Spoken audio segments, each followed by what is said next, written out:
So first of all, I just want to say I had a great day of Comic-Con coverage for this week. We did Injustice 2 and Justice League Action. I'm excited for Gotham, The Flash, all the other shows that are coming tomorrow. And Warner Brothers, I think they're having their movie panel tomorrow. And I think Marvel, I don't know when Marvel's happening. Either tomorrow or the next day. Probably tomorrow, though, because tomorrow is the third day of Comic-Con. Nothing really happens major on the fourth day. So Marvel's probably also going to be tomorrow as well. So I just wanted to get that out there, that I had a great day today doing those 3 Comic-Con videos.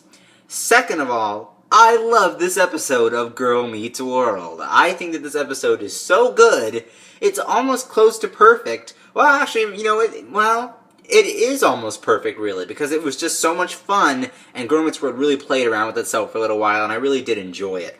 So I liked this episode. Although, the episode felt a little fast to me. Like, it felt kind of like, okay, here's this, like, random thing. It's just, boom, over and done with. So I feel like part 2 is really going to be the, like, falling off point. Like, it's like, okay, here's this story developing even more. Like, we didn't do as much. You know what I mean? Like, we were at the ski lodge, yet we weren't at the ski lodge. You know what I mean? Like, it just kind of felt weird to me. I don't know. Another example of this is Good Luck Charlie did a ski lodge episode that was actually during the winter, where they had their vacation.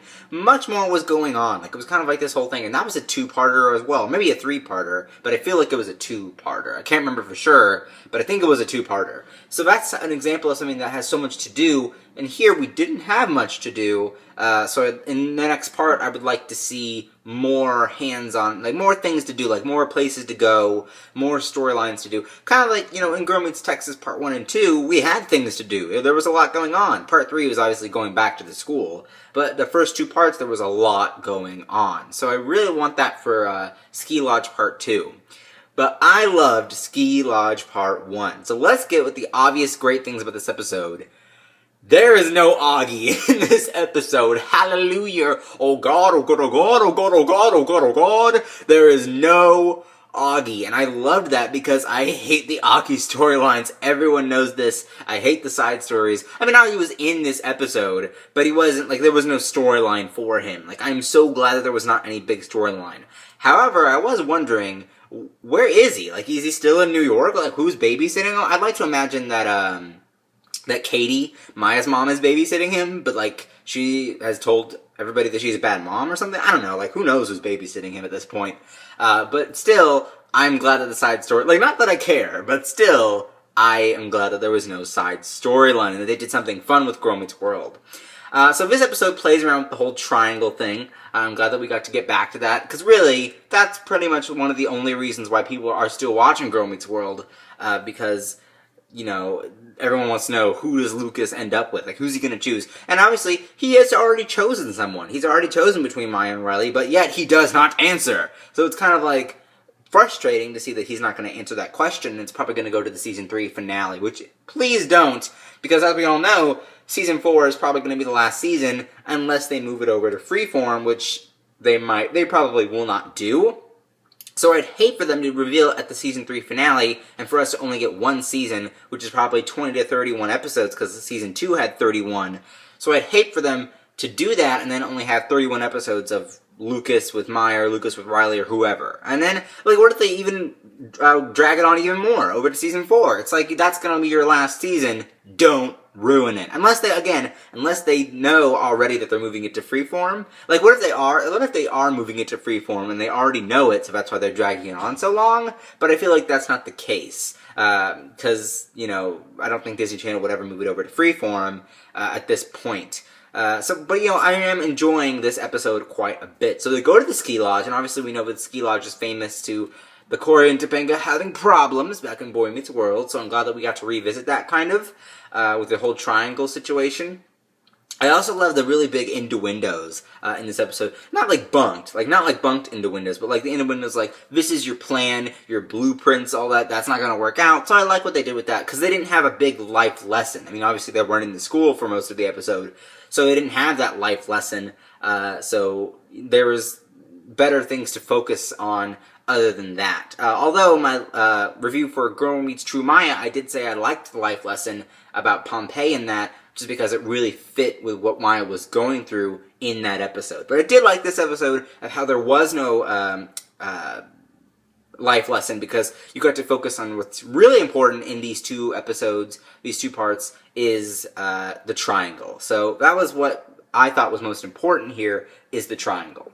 So I really liked that. And then also, I loved the 2 alternate worlds. So if you didn't see on Twitter, the Girl Meets World writer said, Maya shoots everyone, and the world ends twice, and Riley dies. And I was like, wait a minute, what is this? Like, is this some kind of prank, or what's going on here? I'm so confused. And I was like, this is not real, it's a fake account, or something like that. And then I get to the episode, Maya shoots everyone, Riley dies, and the world ends twice. I love it. I loved both worlds that they have created. I loved the 4th wall breaking with Augie and some of the other things that they had said. Also with Josh. I liked all of that put in together, and I think that was really, it was really cool. It was really nice to see. And also the music number between Sabrina Carpenter and Peyton Meyer. Also loved that. So there was just so much in those little clusters and those little worlds that I really enjoyed, because they, they had fun. They had fun with Girl Meets World for once. Instead of doing the life lessons and stuff, they had like this whole gap of time. They couldn't do a side story, so why not do those fun fantasies? And they were really enjoyable. I loved them. I laughed at them. I thought they were great. I like I said, I enjoyed them quite a bit. It was really fun for them to have fun with themselves, and I think that was really nice. And Smackle also is in here as well, so it was really cool to have her. Zay is in here, Farkle. So all those moments are also in there, but again, it's really focusing on the holy trinity of Girl Meets World, which is Lucas, Maya, and Riley. So I think that it was really great, and they managed their time really well. Because I've been talking about how Girl Meets World has bad time management recently, especially with some of the earlier episodes of this season so far, especially with the Augie and Topanga and Ava side stories that they keep doing.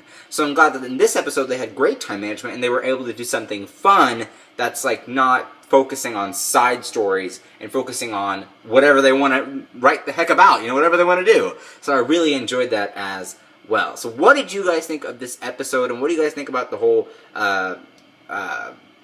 triangle thing? Like, what's going on with that? Also, it's a square because of Josh, even though Josh has expressed how much he's not going to get with Maya. And then, let's talk about the ending before we go.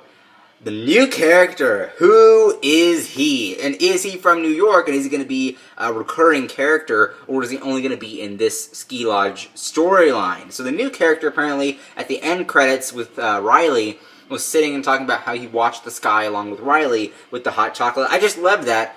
Who is this character, and can we get more of him? Like, I just really I enjoyed seeing them, and I really liked them, and I really like their chemistry so far. So it's like, is he going to be coming back?